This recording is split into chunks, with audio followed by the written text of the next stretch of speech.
Я себе изначально ставила цель показать рабочие прокаты, не сделать что-то сверхъестественное, чего пока что не могу в силу того, что только начало сезона. И, в общем-то, эта цель выполнена.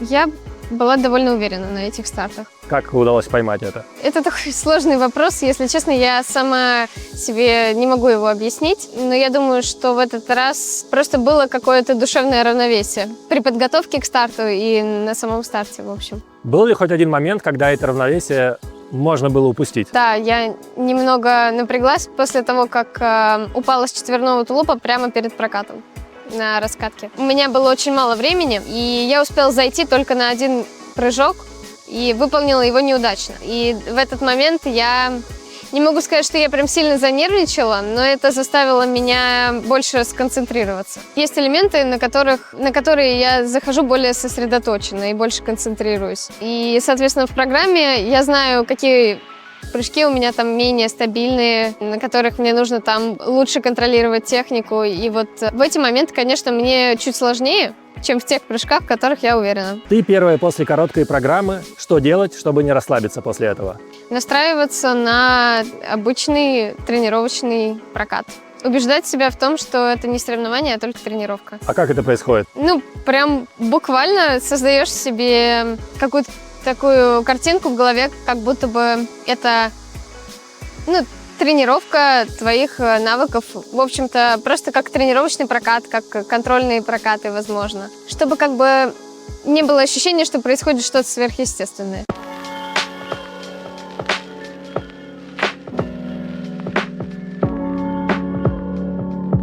Из того, что я вижу, здесь много розового в сочетании с таким нежным мятным или красного. Что вы думаете? Я сама не выберу.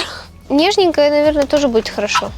Макияж и прическа, и плюс там собрать одежду, там разложить в рюкзаки там и так далее. Часа полтора. Иногда бывают старты не очень важные и меньше макияжа там делаем, попроще прическу, более стандартную, которую на тренировке делаю. И тогда, да, я быстрее намного собираюсь. С прической мне помогает мама на соревнования, особенно на важные старты.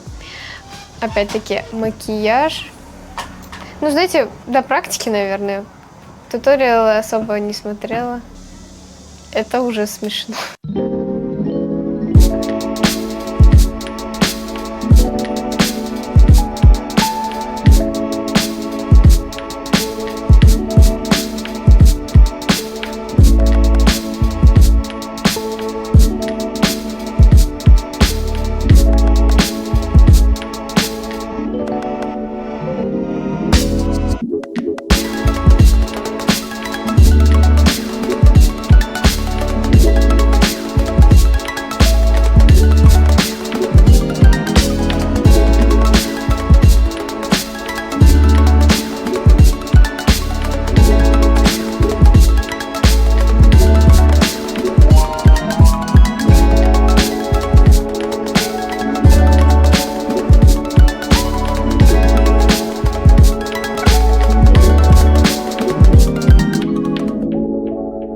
После произвольной программы, конечно, во мне там бушевали эмоции. Я была очень рада, что выполнила задачу.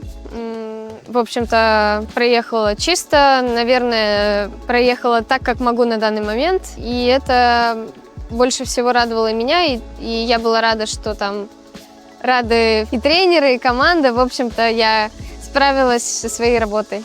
И это для меня самое главное. Вот честно чувствовать, что в честь тебя включают гимн, пусть пока что и не наш, но все впереди. Это невозможно описать словами, это очень ценно. Где больше нервничала и переживала? Здесь или в Новогорске перед закрытыми прокатами? В Новогорске.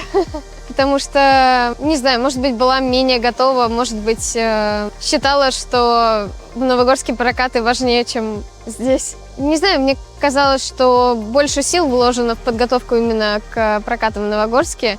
В общем, возможно, подготовка сложнее давалась, и поэтому мне хотелось лучше выступить там. Помнишь свою самую первую тренировку в Новогорске, когда ты одна каталась на льду и из одиночников больше никого не было? Помню, конечно. Мне было очень забавно. У меня никогда не было такого опыта, прям чтобы тренироваться вообще одной. В общем-то, VIP-условия. Это не был стресс, никакого волнения, ну просто вот забавно. Что в Китае для тебя оказалось самым сложным? На соревнования? Вообще. Вообще, конечно, коммуницировать, потому что даже через переводчик это очень сложно. А что удивило тебя больше всего здесь? Не обязательно связанное с фигурным катанием. Если быть честной, то все-таки это связано с фигурным катанием, и меня поразила теплая поддержка болельщиков на трибунах. Это было невероятное что-то, действительно очень вдохновляло. Я бы хотела поблагодарить всех, потому что я получила огромное количество теплых слов и поддержки от людей вообще со всего мира, от моих сокомандников, от ребят из нашей группы, от моих друзей, просто от моих знакомых, даже с которыми я не очень много общаюсь. И, конечно же, просто от болельщиков, от зрителей фигурного катания, опять-таки, и из нашей страны, и со всего мира. Мне безумно приятно, и это вдохновляет меня совершенствоваться.